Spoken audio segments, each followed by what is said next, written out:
Destin tragique. Marilyn Monroe. Une vie d'ombre et de lumière.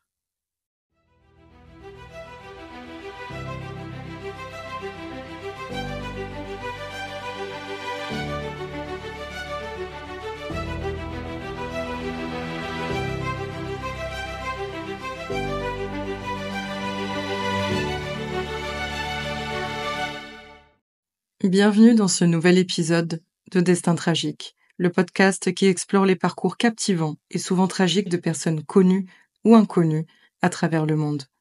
L'épisode qui suit sera dédié à la vie fascinante de Marilyn Monroe.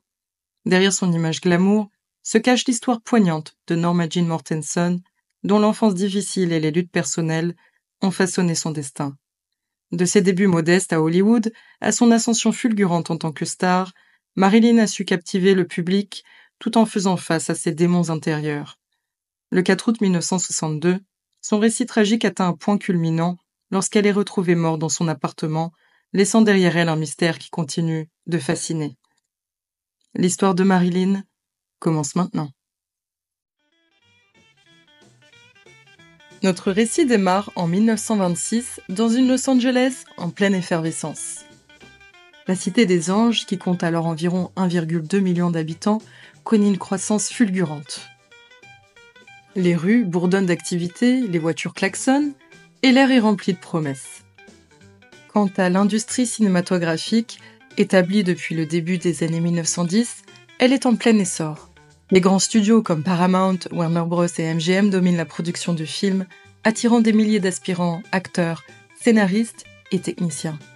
Hollywood devient synonyme de glamour et de célébrité, contrastant fortement avec la réalité quotidienne de la majorité des Angelenos.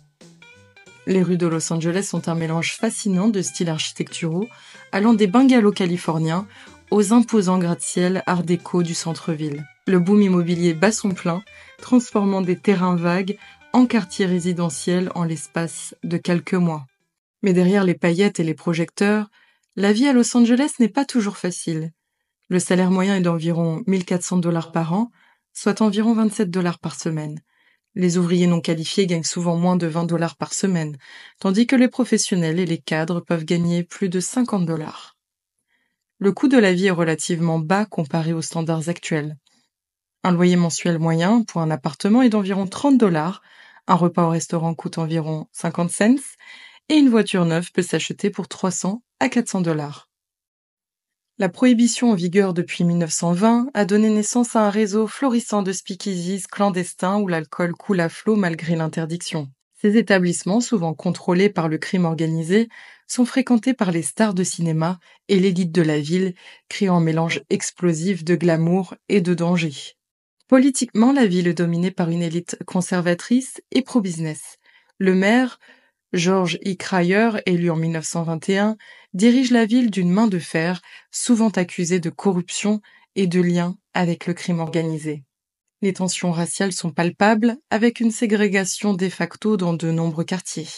C'est dans ce Los Angeles en pleine mutation, plein de promesses mais aussi de défis, que Norma Jean voit le jour. Sa mère, Gladys Pearl Baker, travaille comme monteuse de films dans l'industrie cinématographique, gagnant un salaire modeste et instable. Comme beaucoup d'autres à cette époque, elle lutte pour joindre les deux bouts dans une ville où le rêve hollywoodien côtoie une réalité souvent plus dure. Dès ses premiers jours, la vie de Norma Jean est marquée par l'instabilité. Gladys, bien qu'aimante, est une femme fragile, aux prises avec des problèmes de santé mentale. Incapable de s'occuper de sa fille, elle la confie à sa première famille d'accueil, les Bolender, alors que Norma Jean n'a que quelques semaines. « Je suis désolée, ma chérie. Maman ne peut pas s'occuper de toi pour le moment. Mais je reviendrai te chercher, je te le promets. » Ces mots, prononcés avec une émotion palpable, marqueront le début d'une enfance chaotique pour la petite Norma Jean. Chez les Bolender, une famille pieuse et stricte, elle connaît une certaine stabilité, mais l'absence de sa mère pèse lourdement sur son cœur d'enfant. Les Bolender vivent dans une petite maison modeste à Hawthorne, une banlieue de Los Angeles. Norma Jean partage une chambre avec d'autres enfants placés, dormant sur un lit de camp étroit. Les journées chez les Bolender sont rythmées par les tâches ménagères et les prières. Ida Bolender, une femme austère mais pas dénuée de gentillesse, inculque à Norma Jean les valeurs du travail dur et de la piété. Le dimanche, toute la famille se rend à l'église, Norma Jean vêtue de ses plus beaux habits, souvent des robes cousues main par Aida. Malgré la stabilité relative offerte par les Bolender, Norma Jean souffre du manque d'affection maternelle. Les visites de Gladys sont rares et imprévisibles, laissant chaque fois la petite fille dans un état de confusion émotionnelle. Elle développe une tendance à s'évader dans son imagination, créant des mondes fantastiques, où elle est aimée et admirée. À l'école, Norma Jean est une élève discrète, mais brillante. Elle excelle particulièrement en anglais et en art, montrant déjà des signes de la créativité qui caractérisera sa carrière future. Cependant, sa situation familiale inhabituelle la rend parfois la cible de moqueries de la part de ses camarades de classe. « Hé, Norma Jean, c'est vrai que ta mère t'a abandonnée parce qu'elle voulait pas de toi ?» Ces remarques cruelles renforcent le sentiment d'insécurité de Norma Jean, qui commence à développer une personnalité à la fois timide en public et exubérante en privé, une dualité qui persistera tout au long de sa vie. À l'âge de 7 ans, un bref espoir de stabilité apparaît lorsque Gladys, dans un moment de lucidité, décide de reprendre sa fille. Norma Jean est à la fois excitée et anxieuse. Elle ne connaît pas vraiment cette femme qu'elle n'a vue que quelques fois dans sa vie, mais elle espère enfin avoir un vrai foyer. Gladys loue une petite maison à Hollywood, non loin des studios de cinéma où elle travaille. La maison, bien que modeste, semble un palais aux yeux de Norma Jean, habituée à la vie spartiate chez les Bolender. Les premiers jours sont pleins de promesses. Gladys décore la chambre de Norma Jean avec des affiches de stars de cinéma, notamment de Jean Harlow, l'actrice blonde platine qu'elle admire tant. Elle lui achète même un piano d'occasion, rêvant que sa fille devienne une artiste accomplie.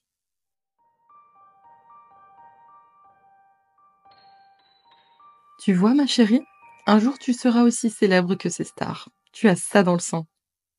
Norma Jean voit les paroles de sa mère, s'imaginant déjà sous les feux des projecteurs. Elle passe des heures devant le miroir, imitant les poses des actrices qu'elle voit sur les affiches, rêvant d'un avenir glorieux. Mais rapidement, la réalité rattrape ce rêve de vie familiale. Gladys travaille de longues heures au studio, laissant souvent Norma Jean seule à la maison. La petite fille apprend à se débrouiller, préparant ses propres repas et s'occupant comme elle peut. Les voisins, inquiets, jettent parfois un œil sur elle, mais la plupart du temps, Norma Jean est livrée à elle-même. Un soir d'été, alors que Norma Jean joue seule dans le jardin, elle entend des cris venant de la maison. Elle court à l'intérieur et trouve sa mère en pleine crise d'hystérie. « Maman, qu'est-ce qui se passe? J'ai peur !» Gladys, les yeux hagards, ne semble même pas reconnaître sa fille. Elle hurle des propos incohérents, brisant des objets autour d'elle. Terrifiée, Norma Jean se cache dans un placard, serrant contre elle sa poupée préférée, seul cadeau que sa mère lui ait jamais offert. Cette nuit-là marque un tournant dans la vie de la petite fille. Le lendemain, des hommes en blanc viennent chercher Gladys pour l'emmener dans un hôpital psychiatrique. Norma Jean, en larmes, regarde la voiture s'éloigner, ne comprenant pas ce qui arrive à sa mère. « S'il vous plaît, ne prenez pas ma maman. Je promets d'être sage. Je ferai tout ce qu'elle veut. » Mais ces supplications restent vaines. Gladys est emmenée, laissant Norma Jean une fois de plus, seule et abandonnée. C'est à ce moment que Grace McKee, une amie de Gladys, entre dans la vie de Norma Jean. Grace, une femme dynamique fascinée par le monde du cinéma, prend la petite fille sous son aile. Elle devient sa tutrice légale et promet de s'occuper d'elle. Grace est déterminée à insuffler à Norma Jean l'amour du cinéma et le rêve de devenir une star. Elle l'emmène voir des films, lui parle des stars, et lui dit souvent qu'un jour, elle aussi sera une grande actrice. « Regarde bien, Norma Jean. Un jour, ce sera toi sur cet écran. Tu seras plus grande que toutes ces stars réunies. » Ces paroles allument une étincelle dans l'esprit de la jeune fille. Pour la première fois, elle commence à voir un avenir au-delà de la pauvreté et de l'instabilité qui ont marqué son enfance. Cependant, la vie avec Grace n'est pas non plus de tout repos. Bien qu'aimante, Grace est instable et a du mal à garder un emploi. Elle finit par épouser un homme nommé Ervin Goddard, qui n'apprécie pas particulièrement la présence de Norma Jean. C'est à cette époque, alors qu'elle n'a que 8 ans, que Norma Jean vit une expérience traumatisante. Un soir, alors que Grace et Ervin sont sortis, le locataire anglais qui vit chez eux s'approche de la petite fille. Il l'attire dans sa chambre et abuse d'elle. Norma Jean, terrifiée et confuse, n'ose pas crier. Quand elle trouve enfin le courage d'en parler à Grace, Celle-ci refuse de la croire et la gifle, l'accusant de mentir. Cet événement tragique marque profondément la petite fille. Elle commence à bégayer, devient plus renfermée. À l'école, elle a du mal à se concentrer et ses notes chutent. Ses camarades se moquent souvent d'elle, l'appelant la fille de la folle. Malgré ces difficultés, Norma Jean trouve refuge dans son imagination. Elle passe des heures devant le miroir, imitant les poses et les expressions des actrices qu'elle voit dans les magazines. Elle se promet qu'un jour, elle deviendra quelqu'un d'important, quelqu'un que tout le monde aimera. Les années passent et Norma Jean est ballottée d'un foyer à l'autre, Grace ne pouvant plus s'occuper d'elle, la place dans un orphelinat pendant un temps, puis chez différentes familles d'accueil. La petite fille apprend à s'adapter, à survivre, mais au fond d'elle, une flamme brûle toujours, le rêve de devenir un jour une star. À l'orphelinat, Norma Jean se lie d'amitié avec d'autres enfants abandonnés. Ensemble, ils créent un monde imaginaire où ils sont tous des stars de cinéma, jouant des scènes dramatiques dans la cour de récréation. Ces jeux d'acteurs improvisés sont pour Norma Jean une échappatoire à la dure réalité de sa vie. Un jour, je serai si célèbre que personne ne pourra plus jamais m'abandonner. Cette promesse, faite à elle-même dans le secret de sa chambre à l'orphelinat, devient son mantra, la force qui la pousse à avancer malgré les obstacles. C'est l'été 1942 à Los Angeles. Norma Jean Baker, une jeune fille de 16 ans aux boucles brunes et aux yeux bleus pétillants, se trouve à un carrefour de sa vie.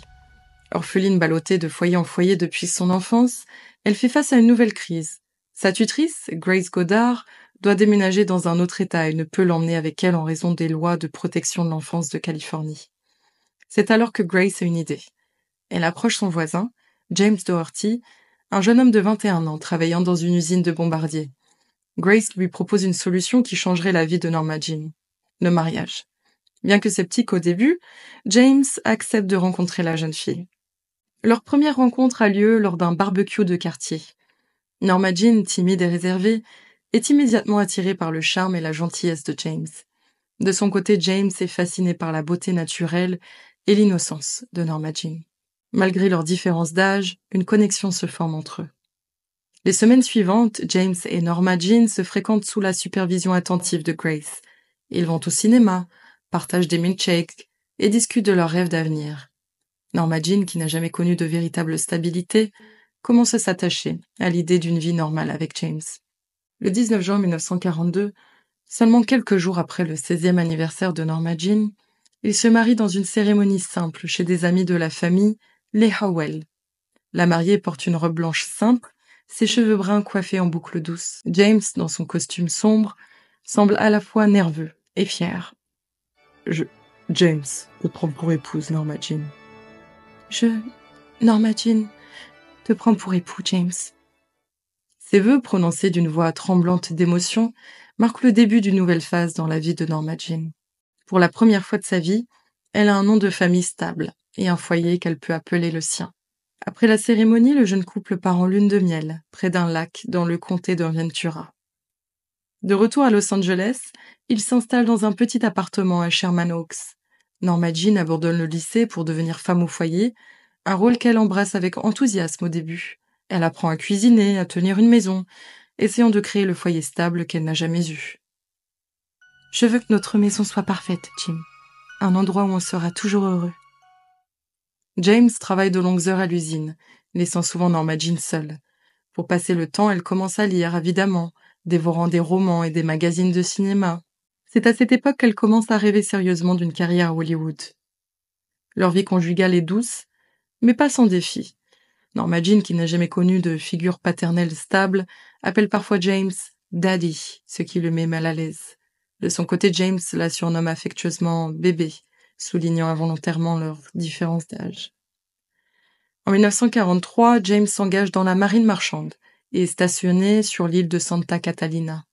Norma Jean le suit, s'installant dans une petite maison sur l'île. C'est là qu'elle commence à s'ennuyer. Loin de la vie trépidante de Los Angeles, elle passe ses journées à attendre le retour de James. Un soir, lors d'un bal à Catalina, Norma Jean attire l'attention de nombreux danseurs. Sa beauté naturelle et son charme innocent ne passent pas inaperçus. James, jaloux, insiste pour partir tôt. C'est leur première vraie dispute, révélant les fissures dans leur relation. Tu n'as pas besoin de sourire à tous ces hommes, Norma Jean. Tu es une femme mariée maintenant. Je ne faisais que danser, Jim. Je ne peux pas m'empêcher d'être amicale. Cette dispute marque un tournant dans leur relation. Norma Jean commence à réaliser que le mariage n'est peut-être pas la solution à tous ses problèmes. En avril 1944, James est envoyé dans le Pacifique pour une longue mission. Avant son départ, Norma Jean le supplie d'avoir un bébé, mais il refuse, pensant qu'ils sont trop jeunes. Cette décision marque un autre tournant dans leur relation. « Mais Jim, un bébé nous rapprocherait. Je ne serai plus seule quand tu es parti. »« On n'est pas prêt, Norma Jean. On a à peine de quoi vivre nous-mêmes. » Pendant l'absence de James, Norma Jean retourne à Los Angeles et commence à travailler dans une usine de parachutes dans le cadre de l'effort de guerre. C'est là qu'elle est repérée par un photographe de l'armée, David Conover, qui cherchait des jeunes femmes photogéniques pour une série de photos de propagande. Cette rencontre fortuite marque le début de sa transformation en Marilyn Monroe. Conover est immédiatement frappé par la beauté naturelle et le charisme de Norma Jean. Il lui propose de poser pour quelques photos. « Tu as quelque chose de spécial, Norma Jean. L'appareil photo t'aime. » Ces mots résonnent profondément en Norma Jean, réveillant ses rêves d'enfant de devenir une star. Elle commence à poser régulièrement pour Conover, découvrant un talent naturel devant l'objectif. Encouragée par ce succès initial, Norma Jean s'inscrit dans une agence de mannequins. Elle commence à apparaître dans des publicités et des magazines, souvent pour des produits liés à l'effort de guerre. Son visage frais et son sourire radieux captivent le public. C'est à cette époque qu'elle commence à expérimenter avec son apparence. Sur les conseils de son agence, elle éclaircit ses cheveux, passant du brun au blond doré. Ce changement marque le début de sa transformation en l'icône blonde que le monde connaîtra plus tard. Quand James revient en 1946, il trouve une Norma Jean transformée. Ses cheveux sont désormais blond platine et elle a signé un contrat avec une agence de mannequins. Le fossé entre eux s'est creusé. Norma Jean, désormais connue sous le nom de Marilyn Monroe, a goûté à l'indépendance et à la célébrité naissante et elle n'est pas prête à y renoncer. Qu'est-ce que tu as fait à tes cheveux? Et ces photos, ce n'est pas la femme que j'ai épousée. Les gens changent, Jim. J'ai découvert qui je veux être vraiment. Leur mariage, déjà fragile, ne survit pas à ces changements. Le 13 septembre 1946, Norma Jean, désormais connue sous le nom de Marilyn Monroe, demande le divorce. C'est la fin de son premier mariage, mais le début de sa transformation en l'une des plus grandes icônes du cinéma. Des années plus tard, James Doherty dira « Je n'ai jamais connu Marilyn Monroe et je ne prétends pas la connaître encore aujourd'hui. Je connaissais et j'aimais Norma Jean. » Ainsi se termine l'histoire du premier mariage de celle qui deviendra Marilyn Monroe, une union née de la nécessité mais qui a marqué profondément la jeune femme, lui offrant un bref aperçu de la vie normale qu'elle n'avait jamais eue et ne connaîtrait plus jamais. Libérée de son mariage, Marilyn se consacre entièrement à sa carrière naissante. Elle enchaîne les séances photos, apparaissant sur les couvertures de magazines et dans les publicités. Son image de blonde pulpeuse commence à se former, mais Marilyn aspire à plus. Elle rêve de devenir actrice. « Je ne veux pas être une jolie image. Je veux jouer, créer des personnages, raconter des histoires. » Déterminée à réussir, elle prend des cours de théâtre, de diction et même de littérature à l'université. Elle travaille sans relâche pour combler ses lacunes et se faire une place dans le monde impitoyable d'Hollywood. Ses efforts finissent par payer. En 1950, elle décroche un petit rôle dans « Quand la ville dort » de John Huston. Sa prestation, bien que brève, attire l'attention. L'année suivante, elle apparaît dans Eve de Joseph Mankiewicz. C'est le début de son ascension. Cette fille a quelque chose. Elle n'a qu'une ligne de dialogue, mais elle capte toute l'attention. En 1953, Marilyn accède véritablement au statut de star avec le film Niagara. Son rôle de femme fatale révèle une nouvelle facette de son talent. Elle enchaîne avec Les hommes préfèrent les blondes et Comment épouser un millionnaire. Son image de blonde pulpeuse et un peu naïve fait sensation. Mais Marilyn aspire à plus. Elle se bat contre les studios pour obtenir de meilleurs rôles et un meilleur salaire. En 1955, elle gagne un procès contre la Fox, obtenant non pas plus d'argent, mais un droit de regard sur ses scénarios et ses réalisateurs. C'est une victoire sans précédent pour une actrice de l'époque. « Je ne suis pas juste un produit qu'on peut vendre, je suis une artiste et je mérite d'avoir mon mot à dire sur ma carrière. » Parallèlement à son ascension professionnelle, Marilyn s'inscrit à l'Actors Studio à New York, déterminée à perfectionner son art. Elle impressionne ses professeurs par son travail acharné et sa sensibilité. Lee Strasberg, le directeur de l'école, dira d'elle qu'elle est l'une des élèves les plus douées qu'il ait jamais eues. Cependant, malgré ses succès professionnels, la vie personnelle de Marilyn reste tumultueuse. Sa quête d'amour et de stabilité la conduit à une série de relations compliquées. En 1954, elle épouse la légende du baseball Joe DiMaggio. Leur mariage fait sensation, unissant deux des plus grandes stars américaines de l'époque. Les premiers mois sont idylliques. DiMaggio est aux petits soins pour Marilyn, l'entourant d'affection et d'attention. Mais rapidement, des tensions apparaissent. DiMaggio, élevé dans une famille italienne traditionnelle, a du mal à accepter la carrière de sa femme et son image de sex symbole.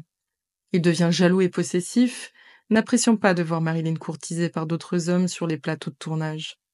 Le point de rupture survient lors du tournage de la fameuse scène de 7 ans de réflexion, où la robe blanche de Marilyn se soulève au-dessus d'une bouche d'aération.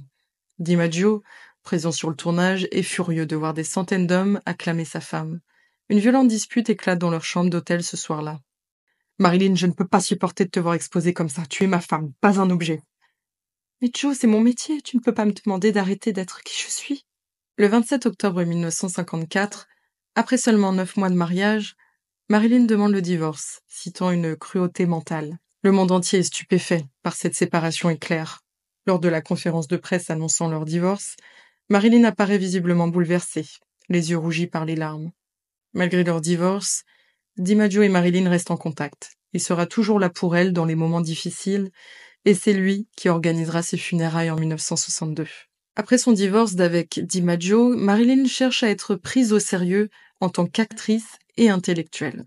C'est dans cet état d'esprit qu'elle rencontre Arthur Miller, le célèbre dramaturge, lors d'une soirée à New York en 1955. Miller, alors âgé de 40 ans, est fasciné par l'intelligence et la sensibilité qui se cachent derrière l'image de sex symbole de Marilyn. De son côté, Marilyn voit en Miller tout ce qu'elle aspire à être, intellectuelle, respectée pour son esprit plutôt que pour son apparence. Tu as une profondeur que peu de gens voient, Marilyn. Tu es bien plus qu'une jolie silhouette. Leur relation débute discrètement. Miller est encore marié et Marilyn vient de divorcer de DiMaggio. Ils se retrouvent souvent dans l'appartement new-yorkais de Marilyn, passant des heures à discuter de littérature, de théâtre et de leurs rêves respectifs. Leur liaison ne reste pas secrète bien longtemps. La presse s'empare de l'histoire, surnommant le couple La Belle et le Cerveau. Malgré la controverse, en effet Miller est encore marié et soupçonné de sympathie communiste, Marilyn et Arthur décident de vivre leur amour au grand jour. Le 29 juin 1956, ils se marient lors d'une cérémonie intime dans la maison de campagne de Miller à Roxbury, dans le Connecticut. Marilyn, radieuse dans une simple robe beige, semble avoir enfin trouvé la stabilité qu'elle recherche depuis si longtemps. Je n'ai jamais été aussi heureuse de ma vie. Arthur me comprend comme personne ne l'a jamais fait. Les premiers mois de leur mariage sont idylliques. Miller écrit des poèmes d'amour à Marilyn, la décrivant comme ayant plus de courage, plus de décence intime, plus de sensibilité et d'amour pour l'humanité que quiconque j'ai connu dans ma vie. Marilyn, quant à elle, s'épanouit dans son rôle d'épouse d'un intellectuel respecté. Cependant, les problèmes ne tardent pas à surgir. Marilyn, qui rêve désespérément d'avoir des enfants, subit plusieurs fausses couches. Ces tragédies personnelles, combinées à sa dépendance croissante aux médicaments et à l'alcool, mettent leur mariage à rude épreuve. Pourquoi je n'arrive pas à avoir un bébé, Arthur? Qu'est-ce qui ne va pas chez moi? Ce n'est pas de ta faute, Marilyn. Ces choses arrivent. Nous surmonterons ça ensemble. Un jour, alors qu'ils sont en Angleterre pour le tournage du film Le Prince et la danseuse, Marilyn découvre par hasard des notes que Miller a écrites à son sujet.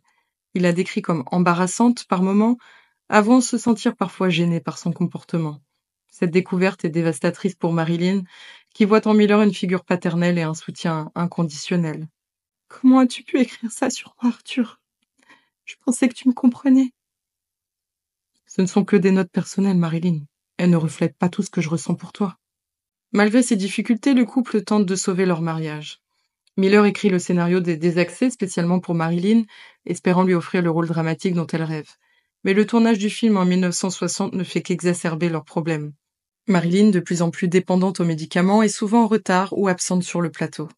Miller, de son côté, est frustré par le comportement de sa femme et commence une liaison avec la photographe Inge Morath. Le 20 janvier 1961, moins de 5 ans après leur mariage, Marilyn et Miller divorcent. C'est un coup dur pour Marilyn qui avait espéré que ce mariage serait enfin celui qui durerait.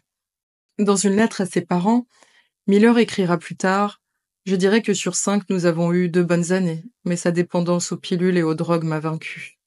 S'il y avait une clé à son désespoir, je ne l'ai jamais trouvée. » Cette relation entre Marilyn Monroe et Arthur Miller illustre la complexité de la vie de l'actrice. Elle cherche désespérément l'amour et la reconnaissance intellectuelle, mais ses démons personnels finissent toujours par prendre le dessus. Après son divorce d'avec Miller, Marilyn entre dans une période tumultueuse de sa vie. Sa dépendance aux médicaments et à l'alcool s'aggrave et elle lutte pour maintenir sa carrière sur les rails. C'est à cette époque qu'elle commence à fréquenter les cercles politiques et notamment la famille Kennedy. En 1962, lors d'une soirée organisée par Peter Lawford, beau-frère du président John Fitzgerald Kennedy, Marilyn rencontre le président. Leur attirance mutuelle est immédiate et palpable. Leur liaison, bien que brève et clandestine, devient rapidement le sujet de nombreuses spéculations. Marilyn, qui a toujours cherché l'approbation des figures d'autorité masculines, est fascinée par le pouvoir et le charisme de Kennedy. Le point culminant de leur relation est la célèbre performance de Marilyn lors de l'anniversaire de JFK au Madison Square Garden en mai 1962. Vêtue d'une robe si moulante qu'elle a dû être cousue sur elle, Marilyn chante « Happy birthday, Mr. President » d'une voix si sensuelle qu'elle fait scandale. Cette performance marque sa dernière apparition publique et alimente les rumeurs sur sa relation avec le président. Cependant, peu après cet événement, Kennedy prend ses distances, conscient des risques politiques que représente cette liaison. Marilyn, déjà fragile émotionnellement, est dévastée par ce rejet. Elle se tourne alors vers Robert Kennedy, le frère du président, cherchant peut-être à maintenir un lien avec la famille Kennedy. Dans les semaines qui suivent, Marilyn tente désespérément de renouer le contact avec JFK.